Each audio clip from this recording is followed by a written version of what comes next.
Hello and welcome to the channel. मैं रिविन। कैसे हैं आप सब? आई होप आप सब बिल्कुल फर्स्ट क्लास होंगे, राइट। तो आज हम पढ़ेंगे क्लास 12th अकाउंटेंसी का एक बहुत ही इम्पॉर्टेंट है ये topic, receipt and payment account और इनकम एंड एक्सपेंडिचर अकाउंट। इसमें हम इसके डेफिनेशन को देखेंगे और देखेंगे इनकी विशेषताओं को। नेक्स्ट वीडियो में आपको मैं फॉर्मेट के साथ समझा दूँगी। ओके, तो आगे देखिए। सबसे पहले देख लेते हैं प्राप्ति और भुगतान खाता क्या होता है।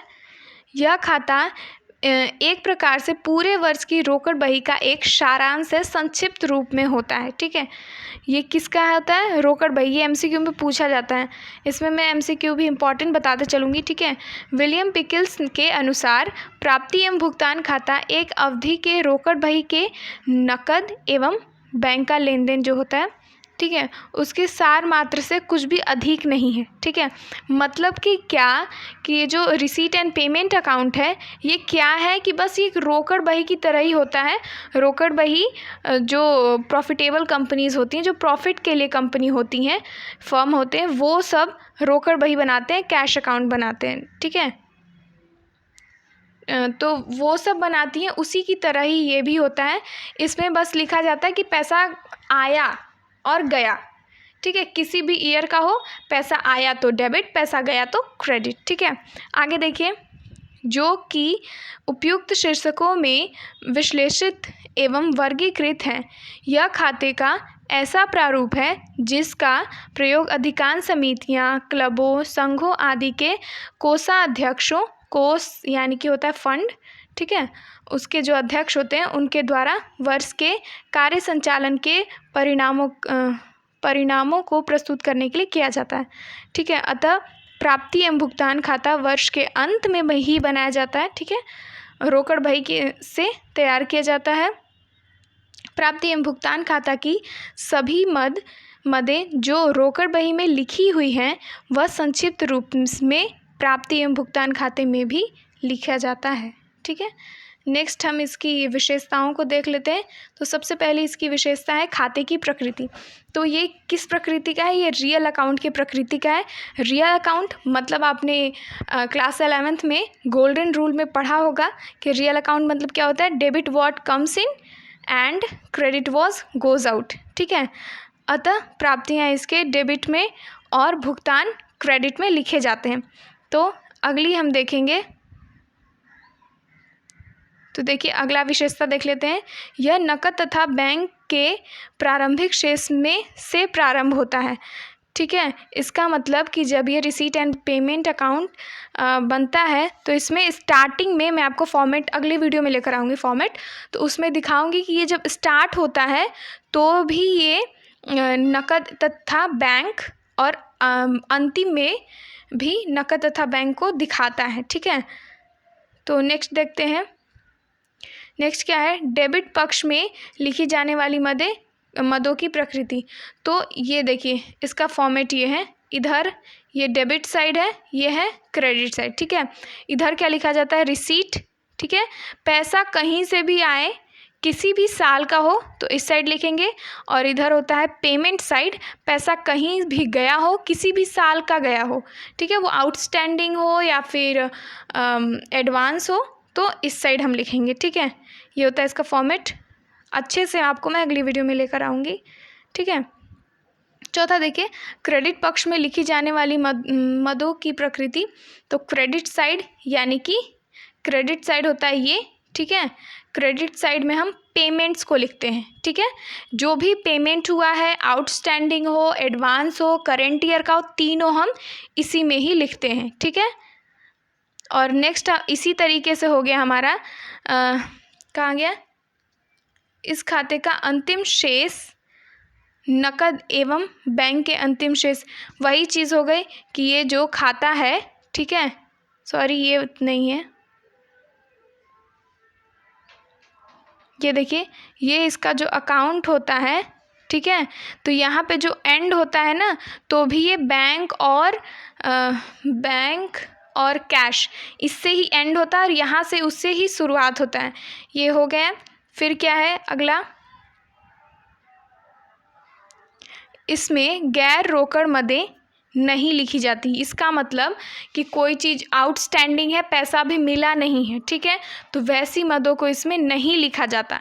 आउटस्टैंडिंग पैसे मिल रहे हैं वो लिखे जाते हैं, लेकिन ऐसा ट्रांजैक्शन जिसमें पैसों का लेन देन नहीं है, उससे इसका कोई लेन देन नहीं है, मतलब वो इसमें नहीं लिखे जाते, ठीक है। और इसका उद्देश्य क्या है? यह खाता आय तथा व्यय की तुलना यानी कि लाभ तथा अथवा हानि, ठीक है, प्रदर्शित नहीं करता है, बल्कि वर्ष के अंत में रोकड़ एवं बैंक के शेष को प्रदर्शित करता है। लाभ अथवा हानि ज्ञात करने के लिए इसकी सहायता में से उचित समायोजना के उपरांत आय व्यय खाता तथा स्थिति विवरण तैयार किया जाता है। इसका मतलब ये जो रिसीट एंड पेमेंट अकाउंट होता है, इनसे ही हम इसका नेक्स्ट स्टेप जो होता है आय व्यय खाता यानी कि इनकम एंड एक्सपेंडिचर अकाउंट बनाते हैं, और उनसे फिर बनाते हैं बैलेंस शीट। ओके, तो आइए अब जान लेते हैं receipt and payment receipt and payment account और जो हमारा कैश बुक है इसमें फ़र्क क्या होता है, ठीक है। तो आइए देखते हैं दोनों में फ़र्क। कभी कभार ये एग्ज़ाम में पूछा जाता है, ठीक है, तो इन दोनों का आधार का अंतर है, बेसिक है, ठीक है। तो देखिए क्या है, प्राप्ति एवं भुगतान खाता है यहाँ पे। तो ये क्या होता है कि यह रोकड़ बही के आधार पर तैयार किया जाता है, ठीक है। और रोकड़ बही क्या है? यह नकद प्राप्तियाँ और नकद भुगतानों के आधार पर तैयार किया जाता है। अवधि पीरियड क्या होता है? पीरियड होता है इसका, यह लेखांकन अवधि के अंत में तैयार किया जाता है। अन्य शब्दों में वह रोकड़ बही का सारांश है, ठीक है। लेकिन ये क्या है, यह प्रतिदिन बनाया जाता है, मतलब डेली पैसा आ रहा है तो इसको डेली लिखा भी जाता है कैश बुक में, ठीक है। नेक्स्ट देखिए दोहरा लेखा प्रणाली क्या होता है का भाग। यह केवल रोकड़ बही का सारांश है और इसे दोहरा लेखा प्रणाली का भाग नहीं माना जाता, लेकिन इसे माना जाता है, ठीक है। यह दोहरा लेखा प्रणाली का भाग है। आगे देखिए फोर्थ, डेबिट तथा क्रेडिट पक्ष। इसमें डेबिट तथा क्रेडिट पक्ष की जगह प्राप्ति और भुगतान पक्ष होते हैं। इसमें क्या है, इसमें डेबिट और तथा क्रेडिट पक्ष होते हैं। पांचवा देखिए खाता पृष्ठ संख्या के खाने। इसमें खाते, एक मिनट ये वाला दिख नहीं रहा है। इसमें खाता पृष्ठ संख्या यानी कि लेज़र फोलियो, जिसको हम शॉर्ट में LF कहते हैं, के खाने नहीं होते हैं, ठीक है, लेकिन कैश बुक में होते हैं। फिर क्या है संस्थाएं, तो ये लाभ न कमाने वाली संस्थाओं के लिए के द्वारा बनाया जाता है, और ये लाभ कमाने वाली संस्थाओं के द्वारा बनाया जाता है, ठीक है। तो अगला हम देखेंगे, अगला टॉपिक है हमारा इनकम एंड एक्सपेंडिचर अकाउंट। तो क्या होता है ये, तो यह खाता बिल्कुल लाभ कमाने वाली संस्थाओं के लाभ हानि खाते के समान होता है, ठीक है। और वर्ष के अंत में यह जानने के लिए बनाया जाता है कि चालू खर्चे, ठीक है, इसकी सबसे बड़ी विशेषता ये है कि ये करेंट ईयर के लिए बनाया जाता है, ठीक है। करंट ईयर में जो हो रहा है सिर्फ इसमें वही लिखे जाते हैं, बाकी को नहीं लिखे जाते हैं, वो बैलेंस शीट में आ जाते हैं, ठीक है। चालू खर्चे चालू आय की तुलना में कम हुए या अधिक हुए। अन्य शब्दों में यह संस्था के विशेष अवधि, एक मिनट यहाँ पे दिख नहीं रहा है,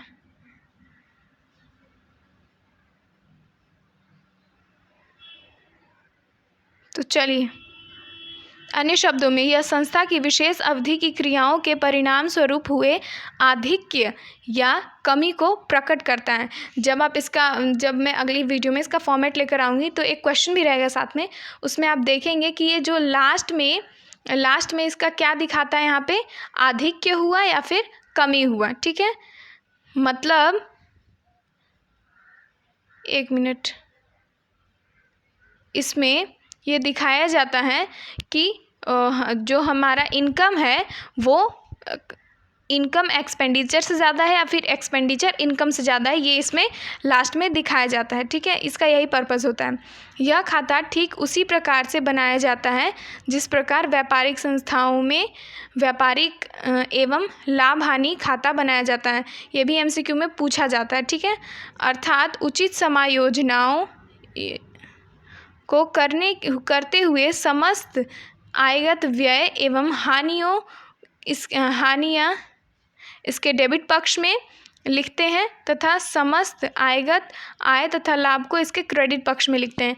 इसमें रिसीट एंड पेमेंट अकाउंट का उल्टा होता है। ठीक है, उसमें जो चीज़ आने वाले को जो चीज़ किया जाता है उसमें उसका उल्टा किया जाता है। ठीक है, इसमें क्या होता है कि अगर पैसा कहाँ गया, इसमें जो आयगत है, जो पैसा आ रहा है उसको क्रेडिट किया जाता है और अगर पैसा जा रहा है तो उसको डेबिट किया जाता है। ठीक है, नेक्स्ट देखिए, इस खाते का अंतिम शेष सरप्लस या फिर डेफिसिट को प्रकट करता है। अर्थात यदि क्रेडिट पक्ष डेबिट पक्ष से अधिक होता है तो आय का व्यय surplus of income over expenditure प्रकट होता है और इसके विपरीत यदि डेबिट पक्ष अधिक होता है तो क्या दिखाता है, excess of expenditure over income. ठीक है, तो आइए इनका विशेषताएं देख लेते हैं। खाते की प्रकृति क्या है, ये देखिए इम्पॉर्टेंट है, एग्ज़ाम में MCQ में भी पूछा जाता है। ठीक है, तो आप इसे नोट डाउन कर लीजिएगा। यह एक नाम मात्र का यानी कि नॉमिनल अकाउंट है। वो रियल अकाउंट था, ये नॉमिनल अकाउंट है। तो इसका क्या होता है, डेबिट ऑल एक्सपेंसेस और losses are and credit all income and gains. इसका ये मैंने दूसरे तरीके से याद किया था कि all expenses and losses are debit and all profit and gain are credit. ठीक है, तो चलिए देख लेते हैं दूसरा, इस खाते में लिखे जाने वाली मदों की प्रकृति। तो इस खाते में कैसी प्रकृति लिखी जाती है, सिर्फ पूंजीगत मदें इसमें नहीं लिखे जाते हैं, इसमें आयगत मदें लिखी जाती हैं।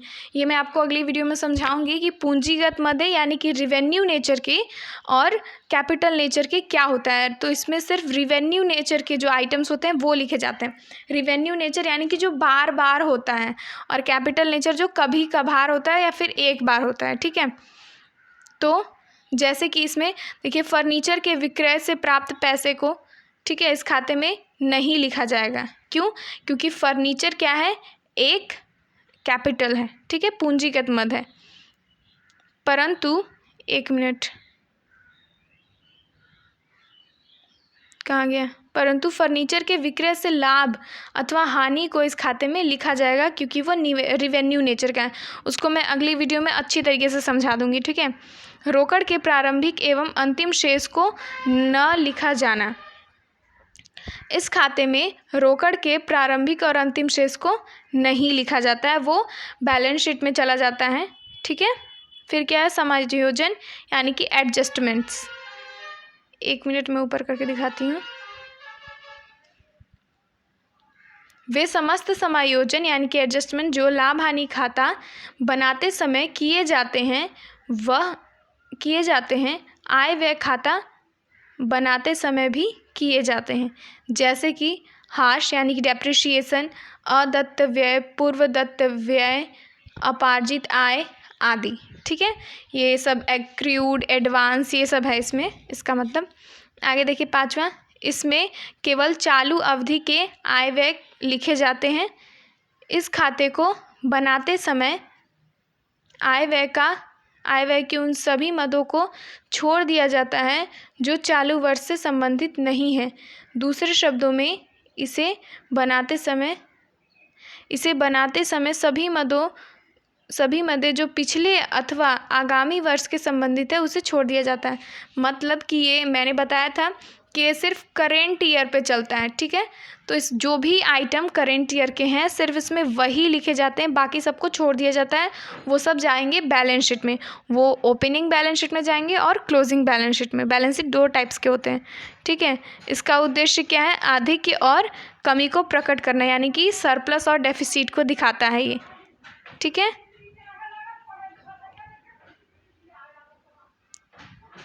आई होप आपको ये वीडियो अच्छी तरीके से समझ में आया होगा। अगर आपको ये वीडियो अच्छा लगा तो प्लीज़ लाइक कीजिए, और अगर आपको अकाउंटेंसी की वीडियो इंग्लिश में चाहिए तो भी आप कमेंट कीजिए, आपको इंग्लिश के नोट्स के साथ ये वीडियो मिल जाएगा, ठीक है। अपने फ्रेंड्स के साथ शेयर ज़रूर कीजिएगा और मेरे चैनल को सब्सक्राइब करना मत भूलिएगा। Thank you for watching.